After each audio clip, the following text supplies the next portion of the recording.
Good morning students. अभी तक आप ये जान पाए हैं कि एंडोक्राइनोलॉजी में हम किस बारे में अध्ययन करते हैं। What are endocrine glands and what are hormones and there are various glands inside the body. तो आज हम जानेंगे थायराइड ग्लैंड के बारे में। आज के जो हमारे ऑब्जेक्टिव्स हैं,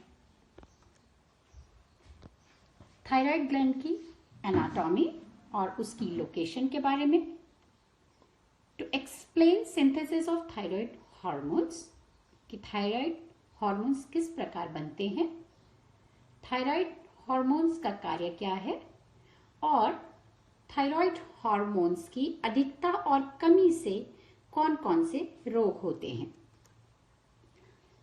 लोकेशन ऑफ थायराइड ग्लैंड, इस डायग्राम में आप देख सकते हैं कि अगर आप अपने गले में या नेक रीजन में सामने हाथ लगाएं तो आपको ट्रैकिया की फील आती है।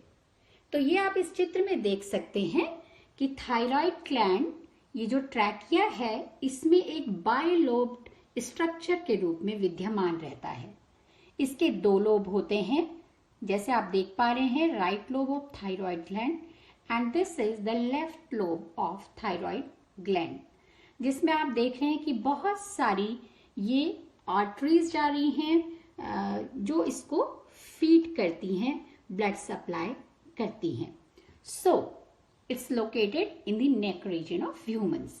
ह्यूमन के नेक रीजन में थायराइड ग्लैंड स्थित होती है, जो कि ट्रैकिया के चारों तरफ रैप्ड होती है और इसके दो लोब्स होते हैं, left lobe and right lobe.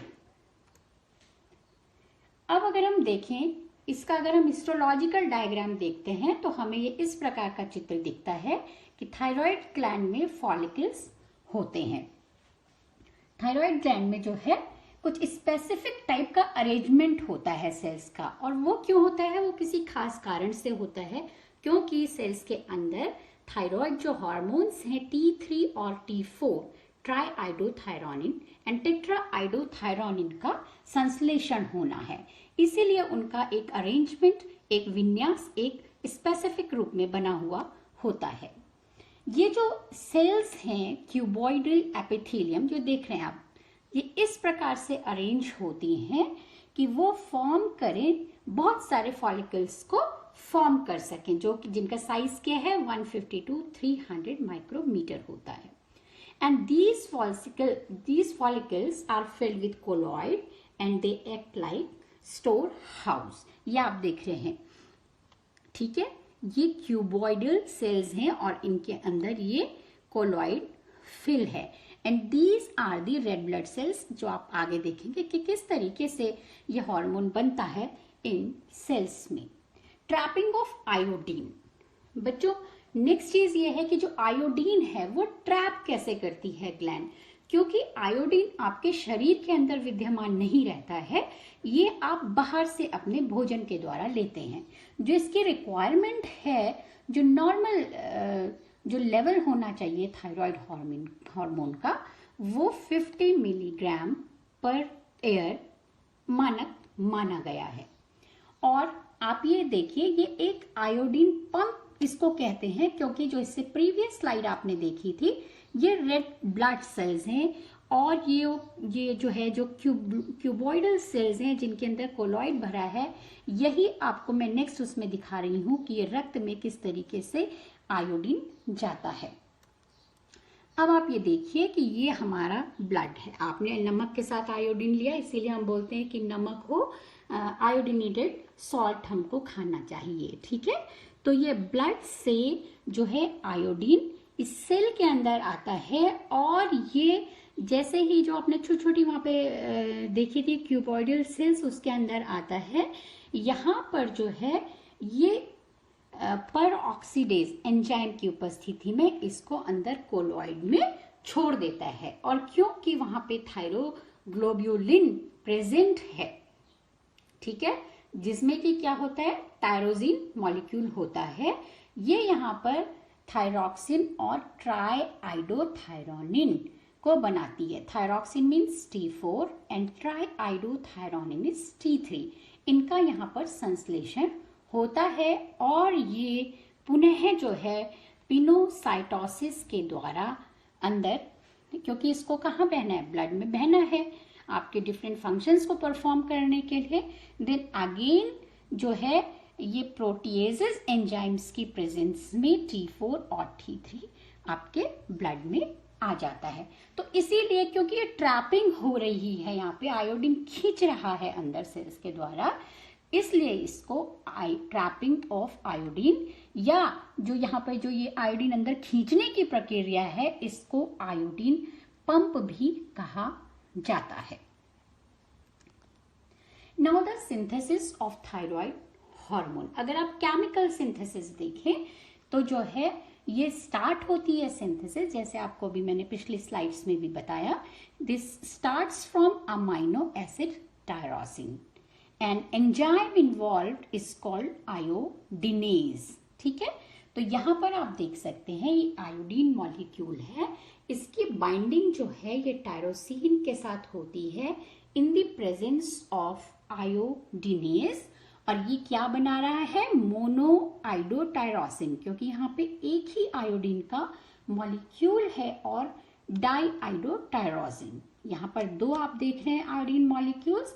तो ये जो है टायरोसिन और आयोडीन की बाइंडिंग के बाद मोनो एंड डाई आइडोटायरोसिन की फॉर्मेशन होती है, and again these two binds together, monoiodo and di iodotyrosine, and the formation of thyroxine. Further reactions जो हैं वो थायरोक्सिन या T4 को बनाती हैं या उसका संश्लेषण करती हैं।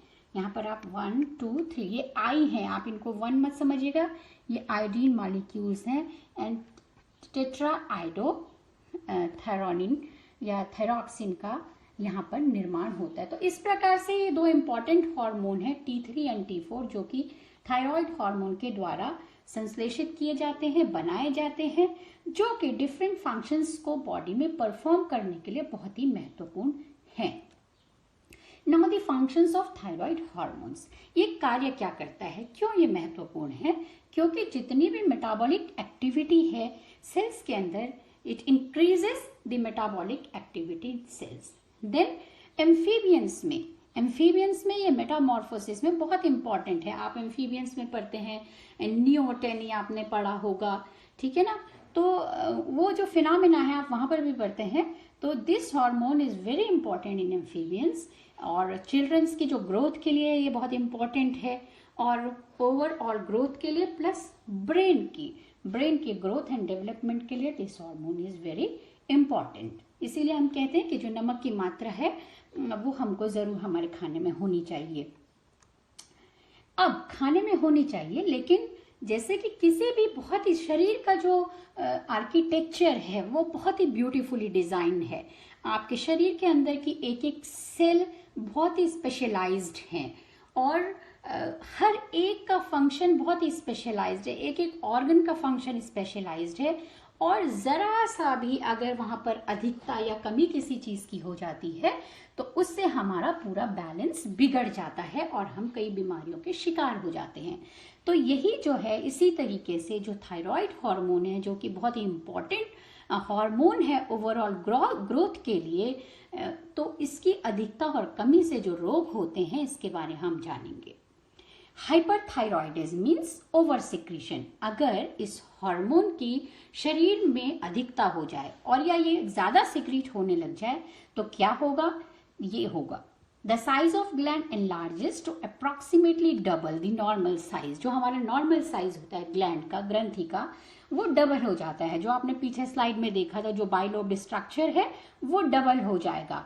और इसके होता क्या है एक्चुअली, किस कारण से होता है कि इसमें TSH थायराइड स्टिमुलेटिंग हार्मोन का अधिक श्रावण होना, एक्सेस में श्रावण होना, और इसके अतिरिक्त जो कुछ एंटीबॉडीज होती हैं वो क्या करती हैं कि जो TSH रिसेप्टर्स होते हैं थायराइड ग्लैंड में उनको लॉक कर देती है, और जिसकी वजह से क्या होता है कि TSH रिसेप्टर जो है वो एक्टिव स्टेट में जो रहते हैं उनको लॉक कर देती है, और जो उसकी वजह से क्या होता है, वो तो बन ही रहा है एक्सेस में और वो साइज को बढ़ाता रहता है। और इन जो ये एंटीबॉडीज हैं इनको टी सैप कहते हैं, ठीक है। देन इस अधिकता की वजह से जो वो ग्लैंड का साइज बढ़ रहा है वो एक ट्यूमर का रूप ले लेता है। तो ये जो है हाइपरथायरॉयडिज्म के कारण होता है। और इस तरीके से जो ओवर सिक्रीशन है, तो ग्रेव्स डिजीज या तो फिर ये इम्यून डिसऑर्डर की वजह से भी हो सकती है, इसको ये भी माना जाता है। इसमें होता क्या है, जिस तरीके से आप ये चित्र देख रहे हैं कि आंखें बड़ी बड़ी हो गई हैं और रेडनेस हो गई है, आईलिड्स रिट्रैक्ट हो रही हैं, इसके ये सिम्टम्स हैं कि हीट के लिए इंटॉलरेंस हो जाता है, एक्सेसिव स्वेटिंग है, वेट लॉस है, डायरिया है, वीकनेस है मसल्स में, थकान है, नींद नहीं आएगी, ट्रेमर हाथों में होगा, बल्जिंग आईबॉल्स जैसे आप इसमें देख भी रहे हैं, और इसको एक्सोप्थैलेमस या एक्सोप्थैल्मिक ग्वाइटर भी कहते हैं, जो एग्जाम्स में भी आपसे बहुत ज्यादा पूछा जा सकता है। ये ट्रू एंड फॉल्स में भी और फिल इन द ब्लैंक्स में भी इस तरीके के सवाल आपके डिजीज से पूछे जा सकते हैं। देन अगर इस हार्मोन की कमी हमारे शरीर में है, अगर ये कमी कम मात्रा में पहुंच रहा है, तो उसके कारण भी हमको बहुत सारी डिजीज हो सकती हैं। ये चित्र भी आप देख रहे हैं, हाइपोथायरॉयडिज्म या लो सिक्रीशन, जिसके कारण से हाशिमोटोस डिजीज या मिक्सिडीमा भी हो जाता है। मैंने यहाँ पर लिखा है myxoedema is a term which is use synonymously with severe hypothyroidism. अगर सीवियर किसी को हाइपोथायरॉयडिज्म है तब उसको मिक्सिडीमा भी कहा जाता है, ठीक है। अब ये हाइपोथायरॉयडिज्म क्यों होता है, बहुत सारे जो पेशेंट्स हैं उसमें हाइपोथायरॉयडिज्म जो है कि इन्फ्लेमेशन हो जाता है थायराइड ग्लैंड का, और जिसमें कि इस कंडीशन को थायरॉयडाइटिस कहा जाता है।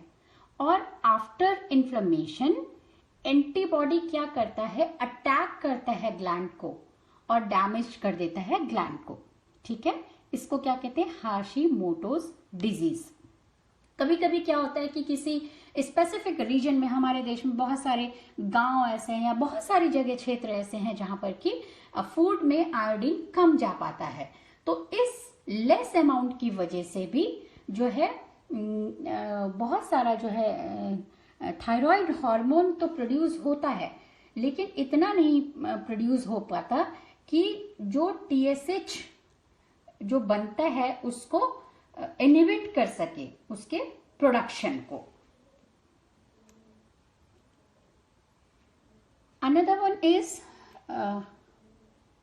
और इसके क्या कारण है कि जब कंटिन्यूस TSH का प्रोडक्शन होता रहेगा, ठीक है, क्योंकि हमारे खाने में तो कमी हो रही है, बाहर से तो नहीं आ पा रहा आयोडीन, लेकिन क्या है TSH का प्रोडक्शन हो रहा है, और जो ये TSH थायराइड स्टिमुलेटिंग जो हार्मोन है इसका कंटिन्यूस प्रोडक्शन होता रहेगा, तो क्या होगा, जो सेल्स हैं फॉलिकल की वो बहुत ज्यादा अमाउंट में थायरोग्लोब्यूलिन बनाती रहती हैं, ठीक है।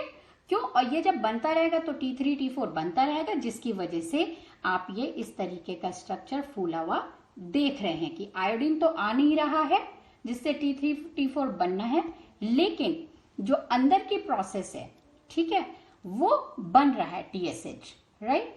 नेक्स्ट इज इसको जो ये फूली हुई कंडीशन जो आ जाती है इसको हम कहते हैं ग्वाइटर, जो आम भाषा में भी हम रोज सुनते हैं।